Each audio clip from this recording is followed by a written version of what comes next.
بسم اللہ الرحمن الرحیم۔ السلام علیکم، میں ہوں شجیع اللہ فراست۔ آپ دیکھ رہے ہیں نیشنل اور انٹرنیشنل نیوز پر مشتمل 4 ٹی وی کا خصوصی خبرنامہ دنیا بھر سے، یعنی خبریں آپ کی نظر سے۔ سب سے پہلے ہیڈ لائنز۔ ایرانی وزیر خارجہ ریاض پہنچے، سعودی ایف ایم سے ملاقات، آپسی تعلقات، عالم اسلام کی صورتحال اور خطے کے حالات پر بات چیت۔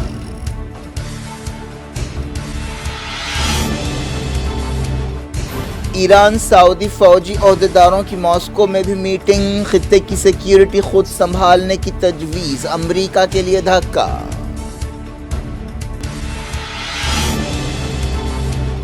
جنین میں اسرائیلی فوج کا دھاوا، فلسطینی جاں بحق، اسرائیلی حکومت نے قدس سے 2 لاکھ فلسطینیوں کو نکالنے کا منصوبہ بنایا۔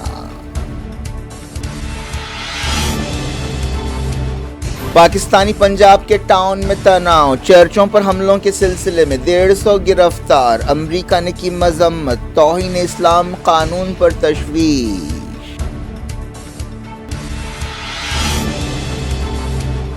مائیگرنٹس کی ایک اور کشتی ڈوبی، ویسٹ افریقہ ساحل کے قریب سانحہ، 60 سے زیادہ ہلاک۔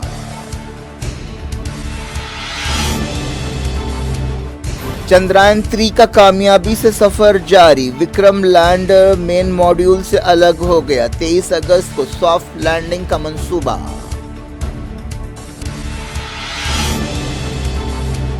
الیکشنز کا ماحول گرمایا، بی جے پی نے چھتیس گڑھ اور مدھیہ پردیش میں امیدواروں کی پہلی لسٹ جاری کی۔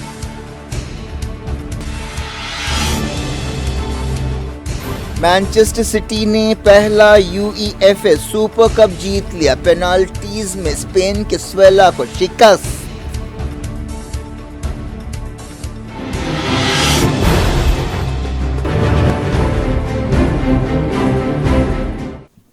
ہیڈ لائنز آپ نے دیکھی، اب خبروں کی تفصیل کی طرف آپ کو لیے چلتے ہیں۔ مڈل ایسٹ سے شروعات کرتے ہیں۔ ایران کے وزیر خارجہ حسین عامر عبداللہیان دونوں ملکوں کے بیچ تعلقات بحال کرنے کے فیصلے کے بعد پہلی مرتبہ سعودی دارالحکومت ریاض پہنچے، ان کے ساتھ اعلیٰ سطح کا ایک ڈیلیگیشن بھی ہے۔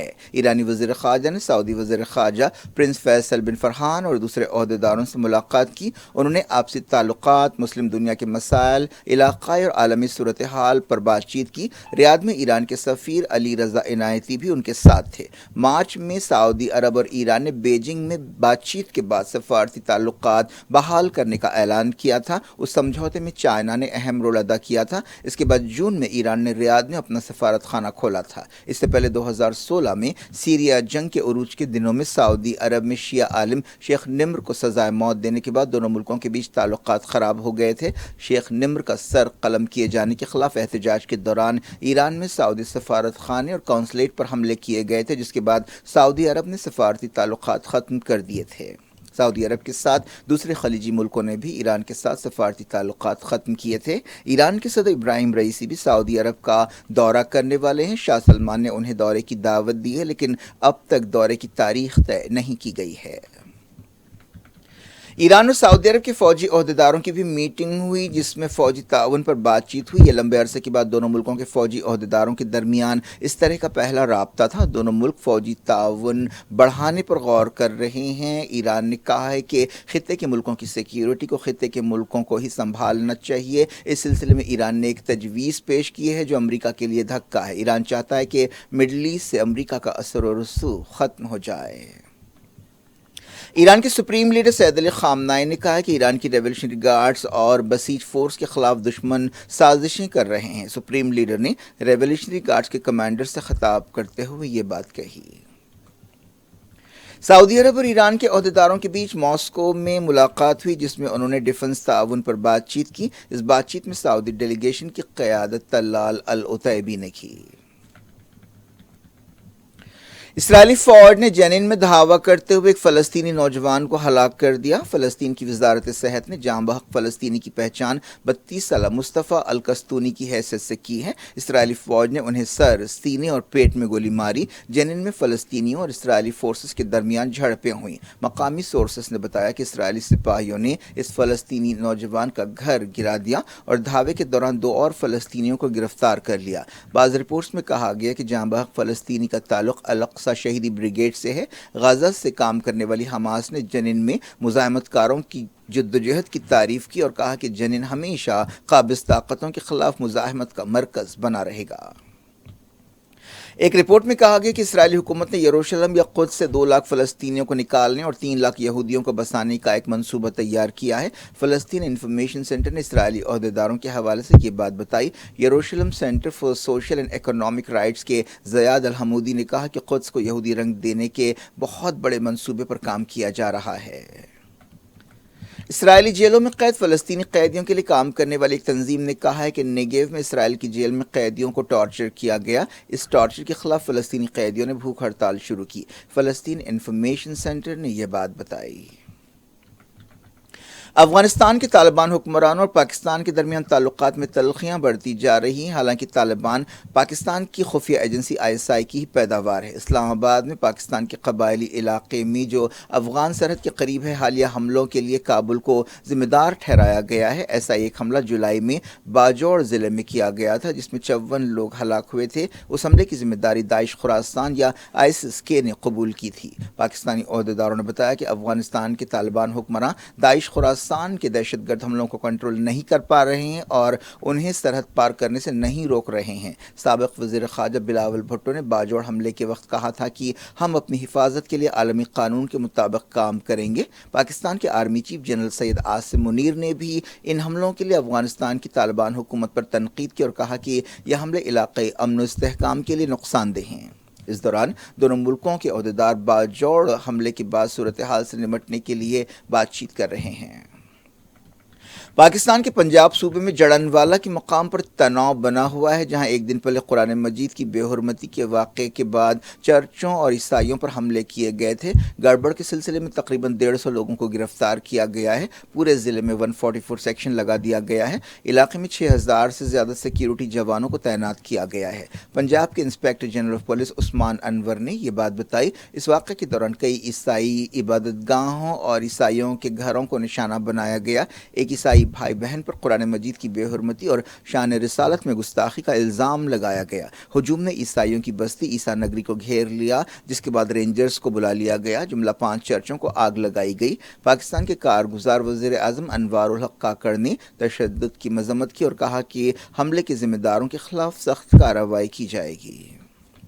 امریکہ نے پاکستان کے اس واقعے پر فکر مندی کا اظہار کیا اور پاکستان کی حکومت سے کہا کہ وہ حملے کی تحقیقات کرائے۔ اسٹیٹ ڈپارٹمنٹ کے ترجمان ویدانت پٹیل نے اپنی پریس بریفنگ کے دوران کہا کہ ہمیں پاکستان میں قرآن مجید کی بے حرمتی کے الزام میں چرچوں اور گھروں پر حملوں پر گہری تشویش ہے۔ کئی مقامی اور عالمی انسانی تنظیموں نے بھی تشدد کی مذمت کی ہے۔ پاکستان کی علماء کونسل کے چیئرمین طاہر محمود اشرفی نے social media outlet X پر کہا کہ اسلام میں تشدد کی کوئی جگہ نہیں ہے۔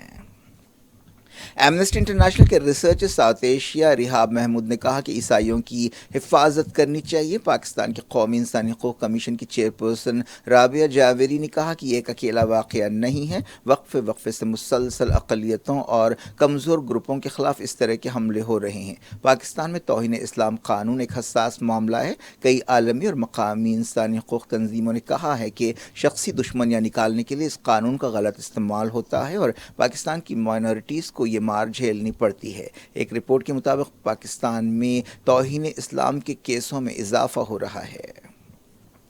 پاکستان کی حکومت نے کہا ہے کہ حکمراں جڑنوالا واقعے پر دکھی ہیں اور اس واقعے کے ذمہ داروں کو معاف نہیں کیا جائے گا۔ دفتر خارجہ کی ترجمان ممتاز زہرا بلوچ نے بتایا کہ اس واقعے کی اعلیٰ سطح پر تحقیقات کی جا رہی ہے۔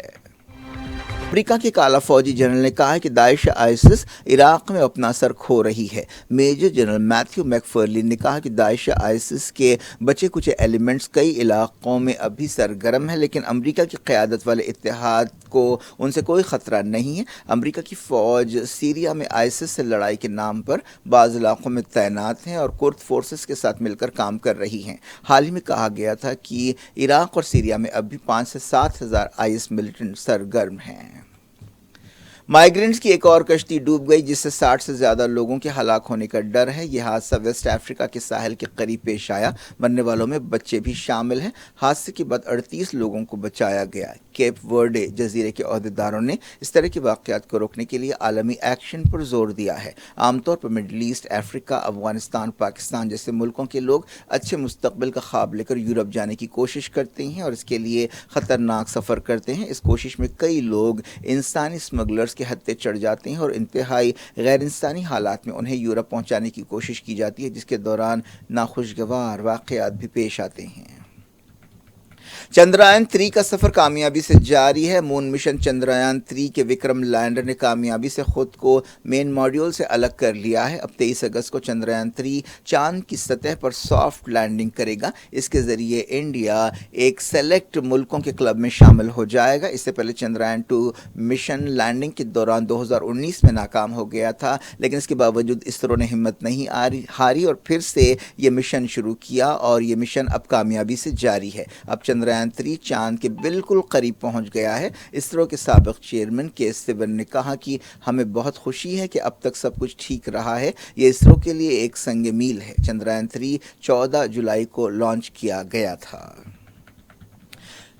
ملک میں الیکشن کا ماحول گرم ہوتا جا رہا ہے۔ بی جے پی نے چھتیس گڑھ اور مدھیہ پردیش کے الیکشنز کے لیے اپنے امیدواروں کی پہلی لسٹ جاری کی ہے۔ چھتیس گڑھ کے 21 اور مدھیہ پردیش کے 39 امیدواروں کا اعلان کیا گیا۔ ان ریاستوں میں اسمبلی الیکشنز کی تاریخوں کا ابھی اعلان نہیں کیا گیا ہے، لیکن سمجھا جا رہا ہے کہ اس سال کے آخر میں جن 5 ریاستوں میں الیکشنز ہوں گے ان میں یہ 2 ریاستیں بھی شامل ہیں۔ اس کے علاوہ تلنگانہ میں بھی اسی وقت الیکشنز ہو سکتے ہیں۔ بی جے پی نے وجے بھاگیل کو پٹن سے امیدوار بنایا ہے، جو فی الحال درگ کے رکن پارلیمنٹ ہیں۔ اس حلقے سے اب چیف منسٹر اور کانگریس لیڈر بھوپیش باگیل نمائندگی کرتے ہیں۔ مدھیہ پردیش میں بھی بی جے پی نے کئی اہم امیدواروں کو پہلی لسٹ میں شامل کیا ہے۔ انڈیگو ایئر لائنز کی ناگپور پونے فلائٹ کا ایک پائلٹ بورڈنگ گیٹ پر گر پڑا اور ہاسپٹل لے جانے پر اسے مردہ قرار دیا گیا۔ یہ اس ہفتے پائلٹ کی موت کا ایسا تیسرا معاملہ ہے۔ اس سے پہلے ایسے 2 معاملے پیش آئے ہیں جن میں ایک انڈین تھا۔ چہارشنبے کو قطر ایئر ویز کا ایک سینئر پائلٹ جو دہلی سے دوحہ ایک مسافر کی حیثیت سے سفر کر رہا تھا، ہوائی سفر کے دوران اچانک بیمار پڑ گیا اور اس کی موت ہو گئی۔ اس فلائٹ کو میڈیکل ایمرجنسی کی وجہ سے دبئی موڑا گیا تھا۔ اس پائلٹ نے اس سے پہلے الائنس ایئر اور اسپائس جیٹ کے لیے کام کیا تھا۔ 14 اگست کو ایک پائلٹ میامی سے سینٹیاگو جاتے ہوئے موت کی نیند سو گیا تھا۔ دہلی فرینکفرٹ فلائٹ پر ایک 10 سالہ لڑکا جل گیا۔ وہ ٹاٹا کی وستارا ایئر لائن کی فلائٹ میں اپنے گھر والوں کے ساتھ جا رہا تھا۔ اچانک ایک ہاٹ بیوریج رسنے کی وجہ سے یہ حادثہ پیش آیا۔ اس بچے کے خاندان نے اس واقعے پر نامناسب رسپانس کے لیے ایئر لائن پر تنقید کی ہے۔ انگلش چیمپئن مانچسٹر سٹی نے پینالٹی شوٹ آؤٹ میں سویلا کو شکست دیتے ہوئے پہلا U E F A super cup جیت لیا ہے۔ یہ میچ ایتھنز کے مشہور اسٹیڈیم میں کھیلا گیا جہاں 32,115 فینس کے بیٹھنے کی گنجائش تھی۔ اسپین کی ٹیم نے 25ویں منٹ میں لیڈ حاصل کی، لیکن 63ویں منٹ میں برابری کا گول داغ دیا گیا۔ مانچسٹر سٹی نے بعد میں پینالٹی میں 4-5 سے کامیابی حاصل کی۔ سینئر لیڈر غلام نبی آزاد کے ایک بیان پر تنازع پیدا ہو گیا ہے۔ سوشل میڈیا پر ایک ویڈیو پھیل رہا ہے جس میں غلام نبی آزاد اسلام کے بارے میں کچھ کہہ رہے ہیں۔ سابق کانگریس لیڈر کو یہ کہتے ہوئے سنا گیا کہ اسلام انڈیا میں 1504 میں ابھرا، لیکن ہندو مت بہت قدیم ہے۔ انہوں نے کہا کہ مغلوں کی فوج کے ساتھ بہت کم لوگ آئے تھے، باقی سب نے ہندو مت سے اپنا مذہب بدلا اور اس کی بہترین مثال کشمیر ہے۔ National conference leader Omar Abdullah نے کہا کہ مجھے نہیں معلوم کہ کس بیک گراؤنڈ میں غلام نبی آزاد نے یہ بیان دیا ہے۔ غلام نبی آزاد ڈوڈا میں ایک تقریر کر رہے تھے۔ غلام نبی آزاد نے کہا کہ مغل فوج صرف 10-20 مسلمان کے ساتھ آئی تھی، لیکن تاریخی اعتبار سے غلام نبی آزاد کا یہ بیان بالکل جھوٹ، بالکل غلط ہے، کیونکہ مغلیہ سلطنت کے بانی بابر 1526 میں ایک بڑی فوج کے ساتھ انڈیا آئے تھے اور پانی پت کی جنگ میں انہوں نے دہلی کے سلطان جو مسلمان تھے ابراہیم لودھی انہیں شکست دی تھی۔ اس سے پہلے سلاطین دہلی کی حکومت رہی اور کئی خاندانوں نے دہلی پر حکومت کی۔ تاریخی قطب مینار بھی قطب الدین ایبک نے بابر کے آنے سے بھی 200-300 سال پہلے بنایا تھا۔ بابر ایک بہت بڑی فوج لے کر آئے تھے، ان کی فوج میں ہزاروں تو ہاتھی تھے۔ انہوں نے پانی پت میں پٹھان حکمراں ابراہیم لودھی کو شکست دیتے ہوئے ان کی سلطنت کا یا لودھی سلطنت کا خاتمہ کیا تھا اور مغلیہ سلطنت کی بنیاد رکھی تھی۔ کیا کچھ ہو رہا ہے آپ کی دنیا میں؟ آخر میں ہیڈ لائنز دنیا بھر سے ایک بار پھر دیکھتے ہیں۔ ایرانی وزیر خارجہ ریاض پہنچے، سعودی ایف ایم سے ملاقات، آپسی تعلقات، عالم اسلام کی صورتحال اور خطے کے حالات پر بات چیت۔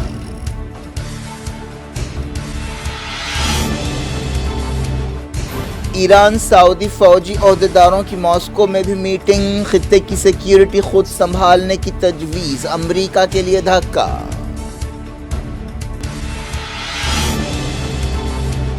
جنین میں اسرائیلی فوج کا دھاوا، فلسطینی جاں بحق، اسرائیلی حکومت نے قدس سے 2 لاکھ فلسطینیوں کو نکالنے کا منصوبہ بنایا۔ پاکستانی پنجاب کے ٹاؤن میں تناؤ، چرچوں پر حملوں کے سلسلے میں 150 گرفتار، امریکہ نے کی مذمت، توہین اسلام قانون پر تشویش۔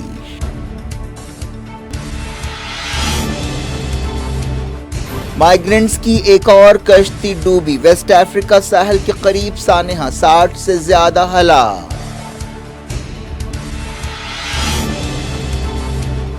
چندرائن 3 کا کامیابی سے سفر جاری، وکرم لینڈر مین ماڈیول سے الگ ہو گیا، 23 اگست کو سافٹ لینڈنگ کا منصوبہ۔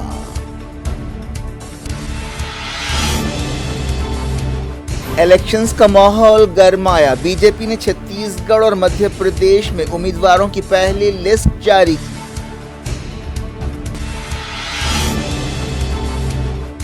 مانچسٹر سٹی نے پہلا U E F A super cup جیت لیا، پینالٹیز میں اسپین کے سویلا کو شکست۔